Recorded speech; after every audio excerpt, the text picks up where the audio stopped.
1 million UFO sightings are reported each year.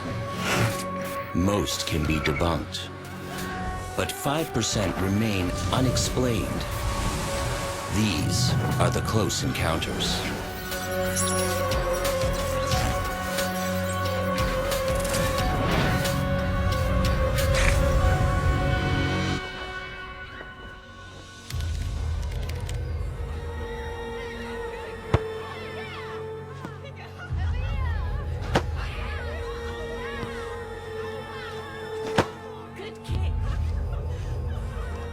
In a suburban schoolyard, 12-year-old Terry Peck and her classmates are trying to improve their soccer skills. Good save, Terry. Let's run it again. Terry Peck was a student at Westall High School, and on the morning of the 6th of April, she was participating in a physical education class out on the sports ground at the high school.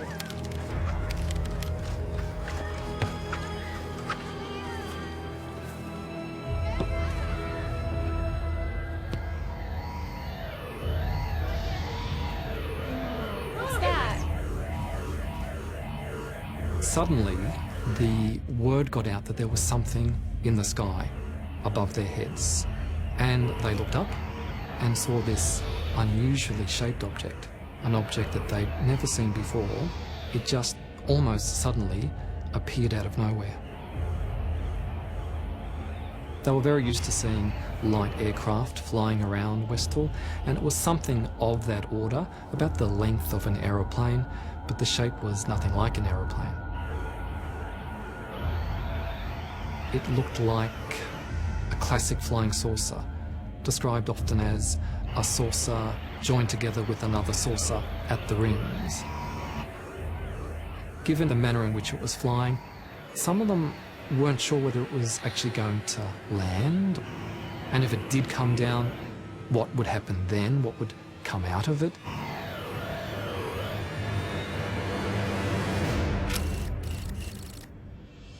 The Westall case, I've interviewed a number of the witnesses. It is a very complex case, but there's absolutely no doubt that something occurred there. There were many, many witnesses, possibly over 100 school students and a number of the school teachers, and also members of the general public in the Westall area, all witnessing different parts of this sighting.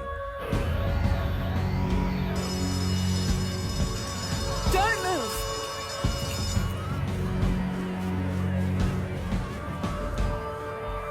About 5 minutes after the flying saucer is first sighted above the school, the morning recess bell goes. And so then the rest of the school comes out. Children, we have to get back inside! Get back inside! Mr. Bruce, we've got to get the children inside. There's something on the field over there. And very quickly the word gets around that there's something strange happening out on the sports ground. At that point, pandemonium kind of invaded the school. It's chaos as the kids are running around trying to catch a glimpse, to get closer. What's going on? One of the students comes out by the name of Victor, and Victor sees all of these kids hanging off the western boundary fence.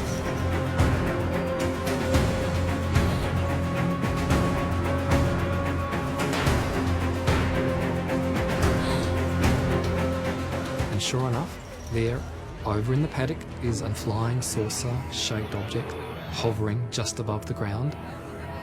Everybody, back from the fence! There's a teacher there, and the teacher's crying out to the kids, "Don't go over the fence. Come back, stay where you are." Back from the fence! And Victor says to himself, well, bugger that.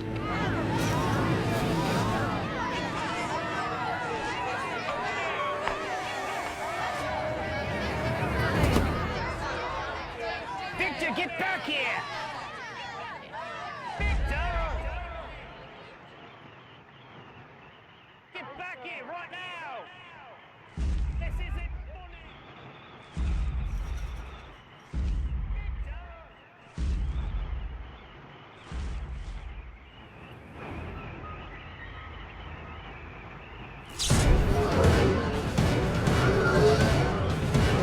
There was a real element of danger. What's going to happen next?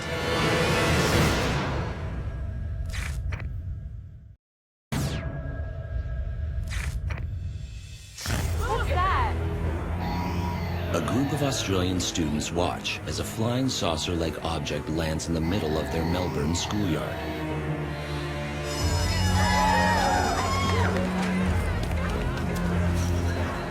And one student dares to take a closer look.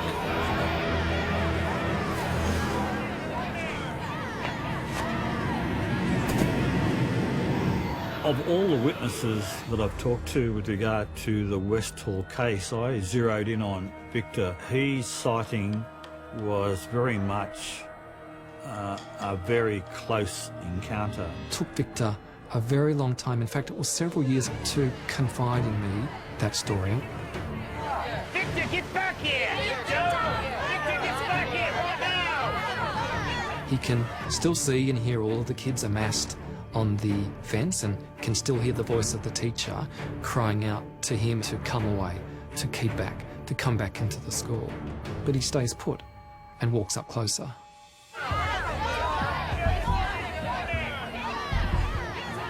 He was able to get a very good look at what it was, and to his amazement, it was seemingly made of metal, but there were no signs of rivets or screws or nuts. It was almost as if it was made of one seamless piece of metal, as if it had been cast out of a mould. He doesn't have any memories of doors or hatches. And he remembers there being a red glow. Victor gets so close to the object he can actually feel the heat radiating off the body of the flying saucer. There is a history of some of these close encounter cases where people have actually touched objects and had some fairly severe injuries as a consequence. He was trying to touch it, but decided at the last minute to draw back.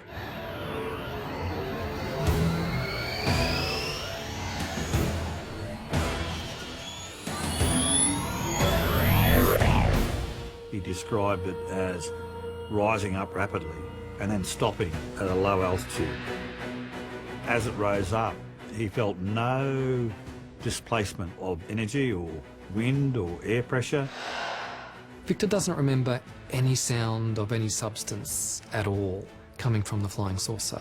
It was virtually, if not completely, silent.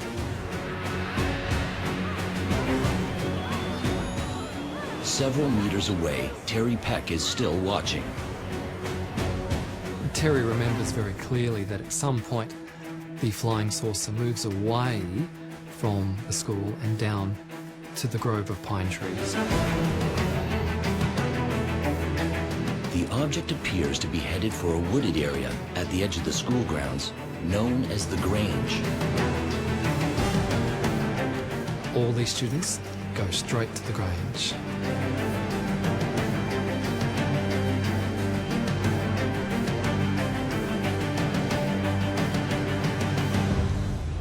Terry discovers a girl apparently in shock. It was as if she had fainted and was just recovering. What happened? I don't know.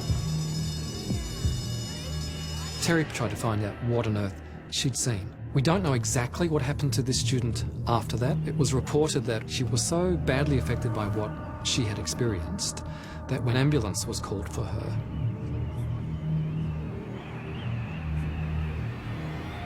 They're moving again. she watches it lift off. It then turns into a vertical plane and then flies off at great speed without making any sound. There are people who suggest that because a large number of the witnesses were children, we can't necessarily believe what they say they saw, and I don't necessarily prescribe to that. In this case, the children's evidence is very compelling because there's such a high degree of consistency. Certainly, most of the witnesses were school students, but also teachers and local residents and workers. And the real crux to this was that it was not at night, it was in broad daylight. There can be no doubt that they saw something, and really the debate comes down to what did they see? What is it that occurred at Westall? I don't know. Was it a bona fide alien UFO event, or was it some sort of clandestine military intelligence operation? It certainly behaved in ways that were way beyond our contemporary technology. If it was operating by us in some sort of secret experiment back in 1966, where is that technology now? Terry and Victor, like dozens of other witnesses, will remember the sighting for the rest of their lives.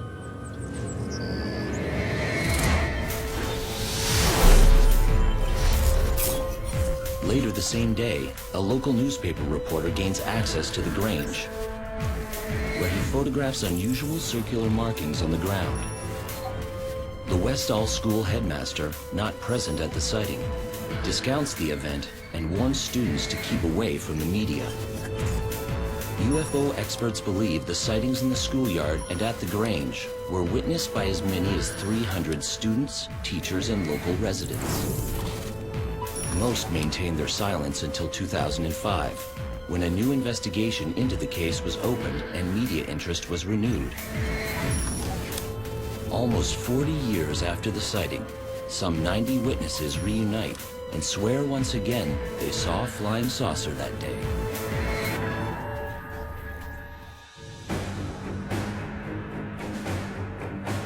It was getting closer to him.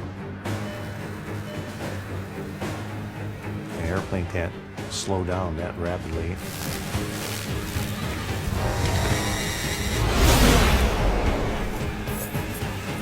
The car was dead.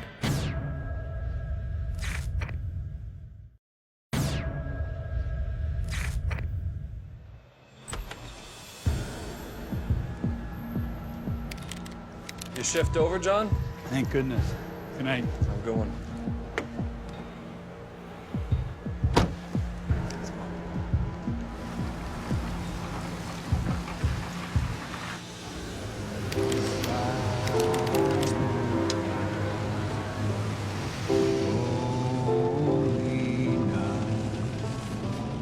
After a long shift at the psychiatric hospital, nurse attendant John Hudson finally heads home.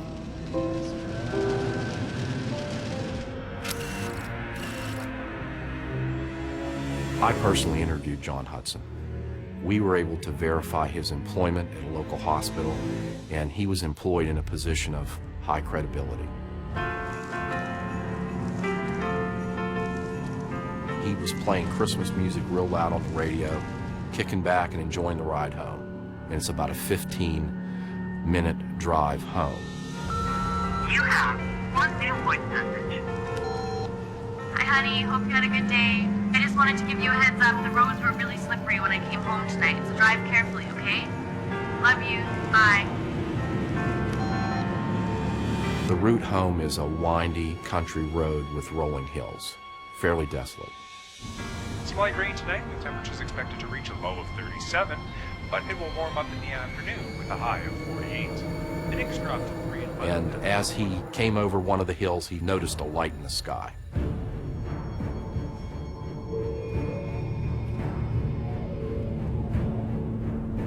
As he was driving, the object was becoming larger and larger because he was getting close to it or it was getting closer to him.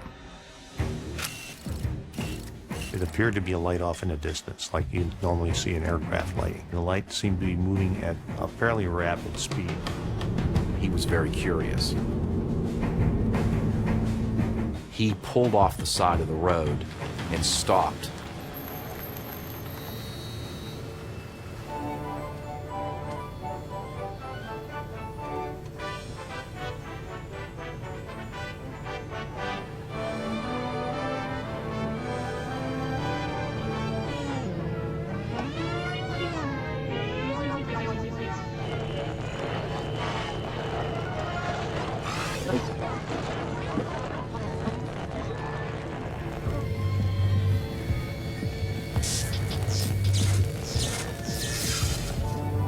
As the object moves closer to Hudson's car, it slows to a crawl. That doesn't fit with any kind of motion of a typical airplane. Airplane can't slow down that rapidly.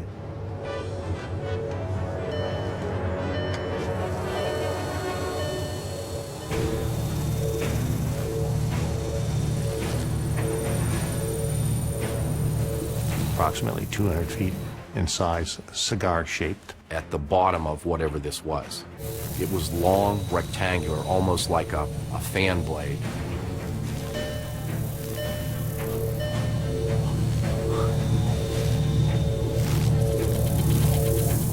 This object was now basically directly overhead.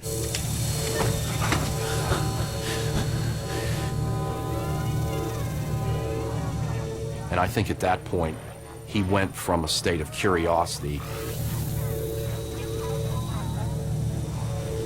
to evolving into a state of fear.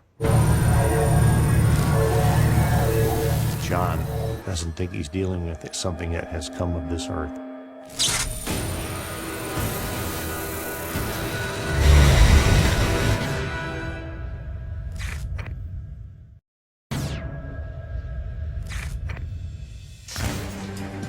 In the desolate foothills of the Catskill Mountains, a mysterious object stopped directly over John Hudson's car.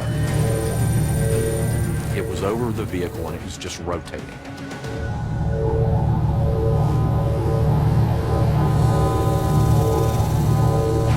The craft releases an unusual beam of light that to Hudson looks like a solid tube.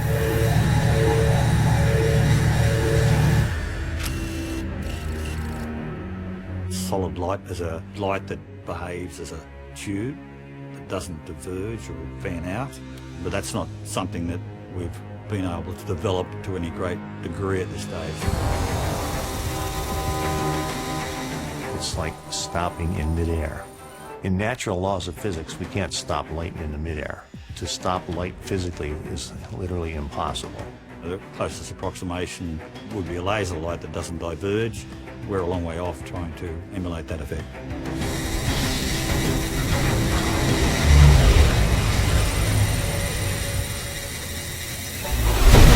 The light beam struck the vehicle.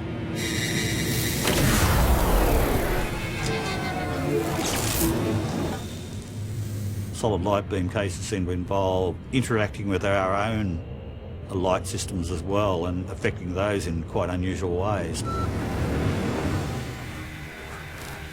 The headlights in the car went out, the dashboard lights went out, the music that he was listening to in the car went out, the car was dead. There was no electrical flow in anything in the vehicle.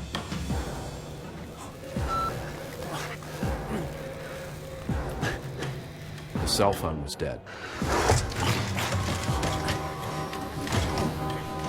John Hudson is miles away from help. There was no one there, there were no cars, there's no street lights. He's in a very dark, desolate country road. He tried to put the windows down, the power windows wouldn't work, the power door locks wouldn't work, so now he's feeling trapped. He finally is able to get a hold of the door handle and manually pop the door open. And he was trying to figure out what to do. Should he stay in the car? Should I open the door? Should I try to run for it?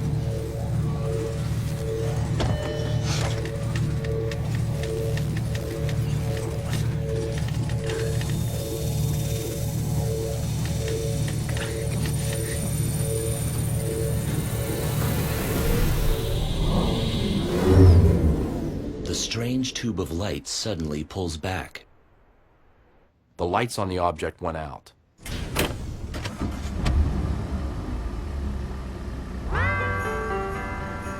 Everything in the car came back on. I asked him, did it take off or did the lights go out? He said he didn't know. And John Hudson doesn't wait around to find out. He pushed the gas pedal to the floor and got out of there as fast as he can.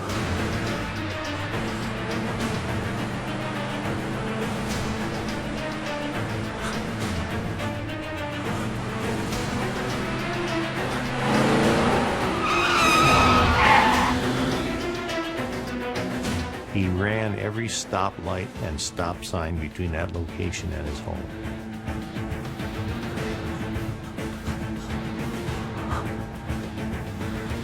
He was scared to death, and he almost wrecked the car. John was a medical professional.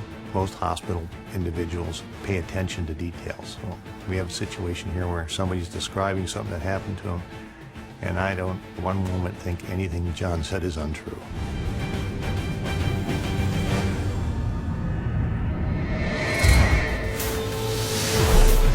John's car becomes the focus of an investigation by MUFON, the Mutual UFO Network. MUFON uses a tri-field meter to scan the car. They report that the needle peaks beyond readable scale limits, indicating a very strong magnetic field. Investigators locate an identical vehicle for comparison testing, but none of the same heightened magnetic readings are found. When MUFON returns to inspect John Hudson's car 3 weeks later, they report finding 60% of the magnetic field still present in the vehicle.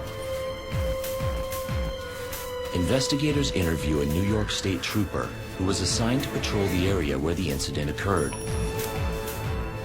The officer acknowledges hearing radio traffic about strange lights in the sky, but these are later determined to be a hot air balloon. No other witnesses ever come forward to corroborate John Hudson's claim of a close encounter.